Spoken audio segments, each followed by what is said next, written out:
Okay, so this is Rothenburg, where we're staying on day 2. Came in a bit of rain, but the road here was fantastic. Visibility, you can see a good kilometre up the road, really fantastic. Wet weather performance of this car is outstanding. Still, grip levels much more than you could ever need. Tyres perform brilliantly. Very, very happy in the wet with this car. And yeah, just looking for, hopefully this hotel threatens some parking, but if it's anything like last night, that probably just means there's a place where there's 1 or 2. In fact, that's the car park, that's the hotel there.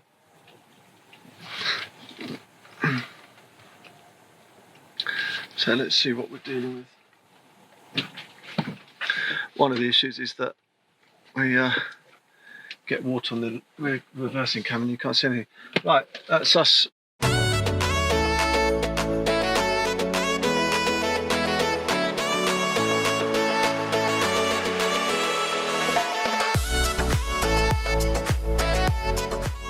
Morning YouTube, this is day 3 and in Rothenburg. I'm going to just walk around the town a little bit and do some talking to camera, but rather than filming myself, give you an idea of just what this town is like. Probably a place that you'd want to, if you're going to do the romantic road, this is probably the jewel in the crown. You'd probably want to make a visit to here. Now we got here about 7 o'clock last night. The name of the hotel is this Hotel Reich something or other. This building here is actually an annex to the hotel. Sits on this side of the street.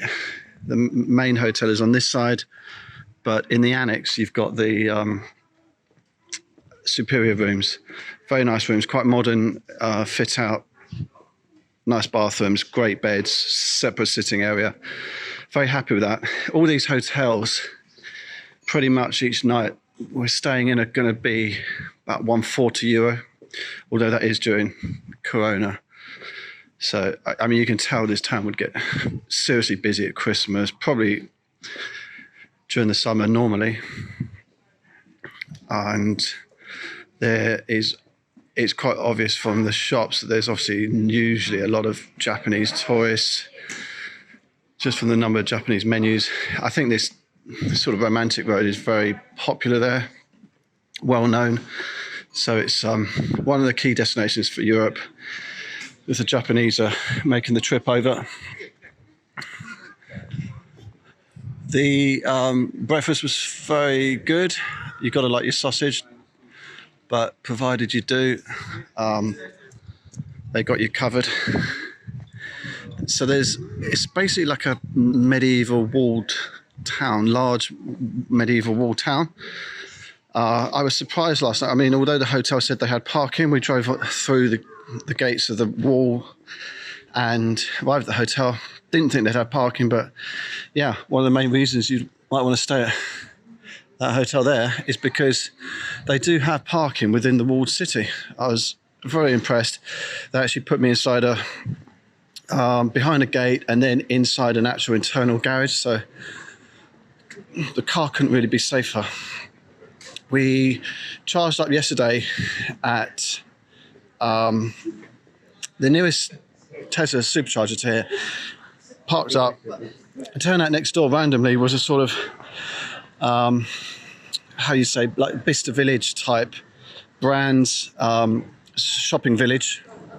Really good, huge selection of brands. Walked around there while the Tesla was charging. It took an hour and a half on the full charge. Still getting issues where charging is quoted around 150 kilowatts, but in practice you're only getting sort of 88 kilowatts.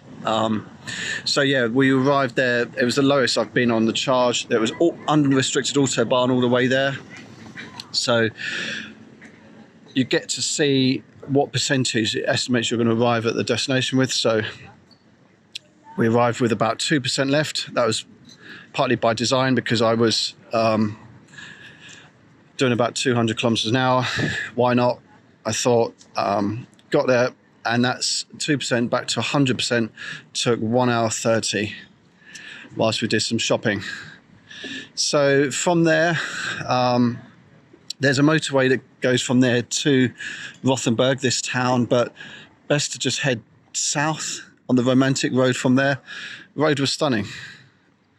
No hedges, that sort of visibility miles into the distance. It started raining a little bit, but car performed admirably, and we got there was a nice stop-off point where we could take a picture of the village from a hillside, the town from a hillside. So yeah, enjoyed that a lot. Yesterday the castles went quite well. So when we headed out of the morning town, we drove north up the east bank of the Rhine. It was actually a lot more enjoyable than I thought it would be, seeing the castles. Managed to get to, there's a town where there's 2 castles, one called Cat Castle, one called Mouse Castle, and managed to get some time to take the drone out, fly it up towards this Mouse Castle.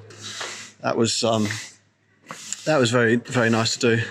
And then from there headed east, went to a sort of nature park that had some bears, saw the bears, then drove just south of Frankfurt. It was the one thing that really surprised me, there was a de-restricted autobahn. As you came past it was definitely felt like you were inside the city. In fact, you were just driving past the airport, but crazy, unrestricted. Got through there. So the only problem yesterday was when we got near the Mouse Castle. My girlfriend's generally okay if we're driving fast. In fact, one of the beautiful things about the Tesla is it's one of those cars where your passenger doesn't really notice the speed that you're putting on. Certainly not on the autobahn. On the drive over here yesterday, on the nice roads into this town, was pressing on a bit in the wet, didn't raise an eyebrow. However, we did have a section of hairpin turns, and I thought it was a good chance to put my foot down a little bit, see what the car's capable of on the hairpin turns, and yeah, I think I found my limit with the passenger. She wasn't too happy about that. So it tells me that I'm going to be able to drive the car sort of 80%, but flinging it around hairpins, believe it or not, yeah, it doesn't really go down too well with passengers.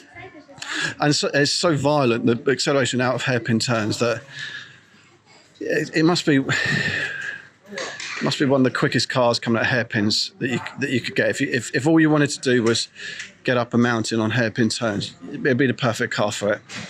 And also, if you wanted to make your passenger sick, it would probably be the best car for that job too. So not going to be able to go 100%. I'll find some time somewhere when we get towards Austria, when we get near the I think it's called the High Alpine route.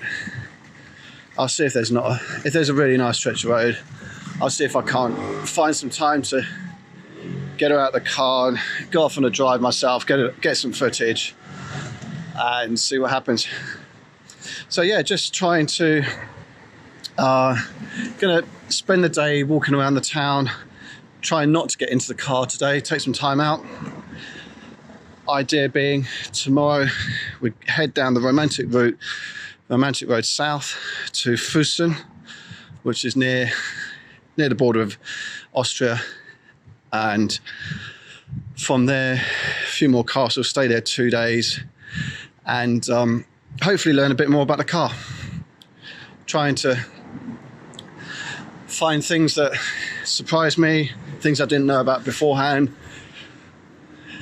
When I had the car on order, there's quite a lot of YouTube videos I watched about it, but there wasn't so much information that I found useful. So I'm going to try and think about a few of those things I wish I'd have known before I bought the car that might help anybody else who's got one on order or is thinking of buying one. So for now, I'm going to say goodbye and try and enjoy this beautiful town for the day.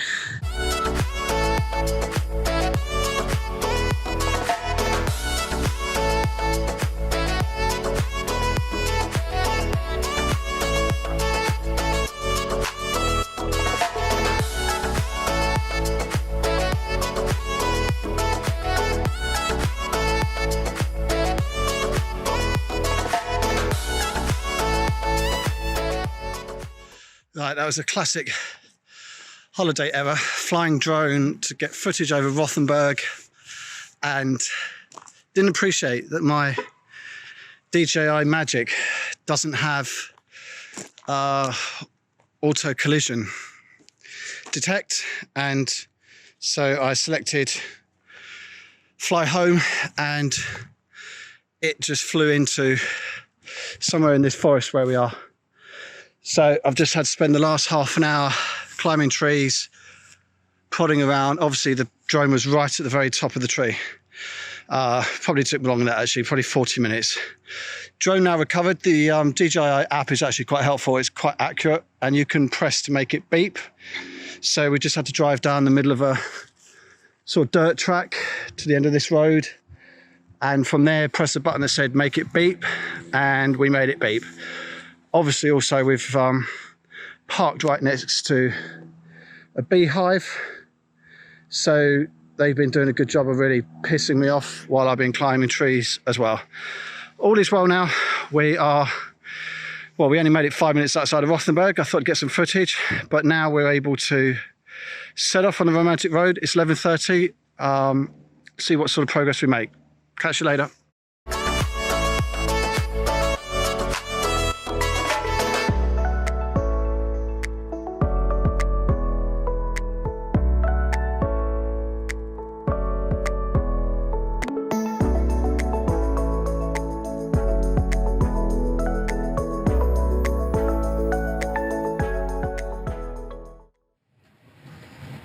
Okay, so we've got a stretch of road that looks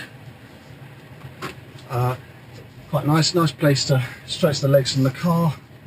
Traffic extremely light, looks sort of medium speed. I'm going to try and answer the question. Probably not that many people have asked. What is the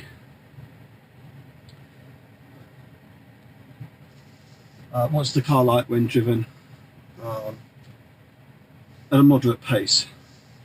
I've tried putting it into track mode, doesn't seem to want to go there, so we'll just take it in regular. I don't know why that is. Maybe it knows that we're not at a circuit. Anyway, let's get going here.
Yeah, fantastic road, very quiet.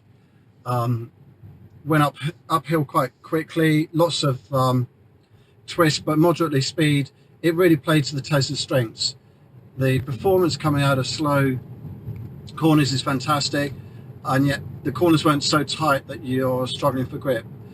Again, you've got your silence, so it is difficult to tell the speed, but going uphill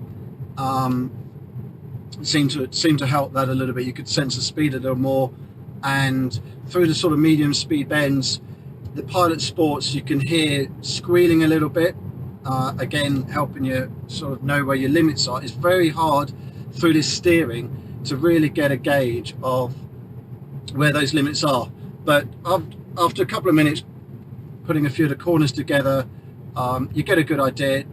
It's not so bad on the some gentle dips and compressions. It really didn't like them at the Nürburgring, but on these types of roads it really seemed to do quite well. So if you're thinking of buying a Tesla 3 Performance and you're hoping that when you get to that sort of a road you can get some enjoyment out of it, well, yeah, I enjoyed it. It was good, but as I said previously, up to about 70%. Try and push past that. I mean, I suppose I was getting towards sort of 80%. The tyres were getting close to their limit, but still remained good fun, particularly the that acceleration that it gives you. Once you get above a certain speed, then it gets a bit wallowy and the weight shifting around. You don't really want that. That's why the Nürburgring and the fast corners don't really play to the car strengths, but those sort of medium strength corners, I just had a lot of fun there, and I would I'd say it's up there. If I could choose a car to go up there, I'd probably be in a Caterham or something like that. But a Tesla is not as big a joke as you might think it is. It was moderately enjoyable. It would be nice to get some sort of noise out of this thing. I know you can have Remus, I think it is, fit some sort of faux exhaust to the car, which pumps noise, I think, both outside and inside into the cabin. And I've seen videos of it. It's really convincing.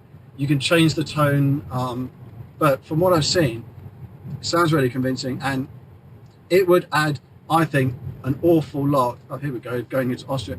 I think piping that sort of noise into the cabin would add an awful lot to the enjoyment of this car, and I wouldn't be surprised if at some stage in the future there'll be an over-the-air update. I just can't see why you couldn't engineer that in as a sort of Easter egg. So Elon Musk, that's my request. Next time you do an over-the-air, let's get some noise in it, or at least have a mode where we can do that. Also, one other point to note, I tried to select track mode and it just wouldn't let me. If I tried to do it now, if I go to track mode, it's there, but no, it's ghosted out. So I need to look that up, figure out why that is. I wasn't too annoyed. I don't believe track mode makes that much of a difference. Maybe it knows when you're on a public road, maybe that's what's blocking it. However, it would have been nice to have it on, try it out. I probably, even though I was getting towards sort of the limit of the tyres, it probably still wasn't getting that close to the limit of the actual car where it would start wanting to shift drive around to different wheels. Maybe a little bit of difference, but without the ability to put it in that mode, we will never know.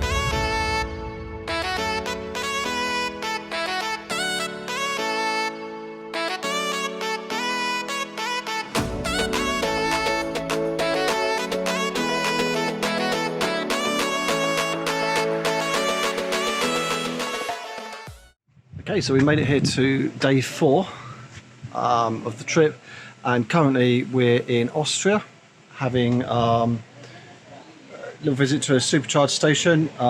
Mountains are there, and we've been staying overnight in a town called Fussen, just over the border in Germany. Nice hotel, Hotel Sonne, S-O-N-N-E, great parking.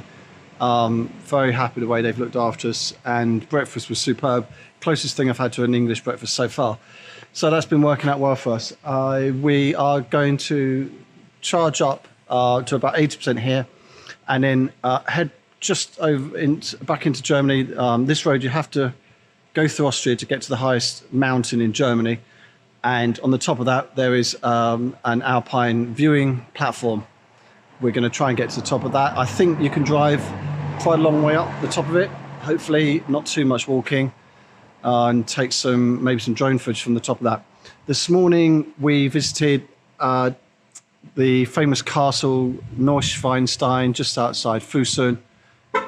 Get there nice and early, and you have a much better time. As we were leaving, the queues really were starting to build up.